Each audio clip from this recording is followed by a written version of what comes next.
Inayos nga ni Regina ang kanyang pagkakamali pero mapapahamak naman ang buhay ni Marge para iligtas ang buhay ni Edward. Samantala sa kabilang banda na habang nasa gitna ng pagsilip sila Marge, Edward at Paolo sa kanilang bagong project, dinayo naman ni Regina ang kanyang dating kalaguyo.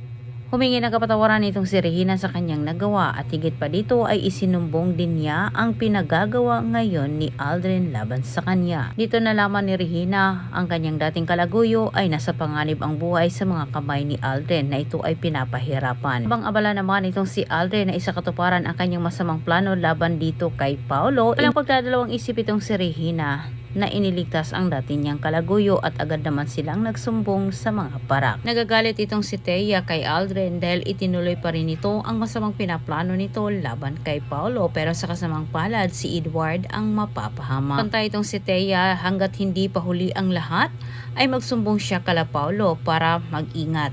Ngunit binalaan naman siya ni Aldrin na idadamay umano niya ito at sasabihin umano niya sa mga tarikampo na silang dalawa ay magkasabwat. Tilang hindi magtagumpay itong si Aldrin sapagkat nakita ni Marge ang panganib na mangyayari. Itinaya ni Marge ang kanyang buhay para maligtas itong si Edward at sa kasamang palad siya nga ang napahamak. Mga oras na yon ay gusto nang burahin ni Aldrin ang buhay ni Paolo. Hindi na siya mag-aksaya ng oras, kailangan niyang isakatuparan ang kanyang masamang plano kahit agad niyang tinutukan itong si Paolo ng armas para tuldukan ang buhay. Sa kabutihang palad, sumulpot naman ang mga parak na inutusan ito ni Greg para hanapin ang dalawa niyang anak. Maraming salamat sa panonood at tabayan ninyo ang susunod kong update.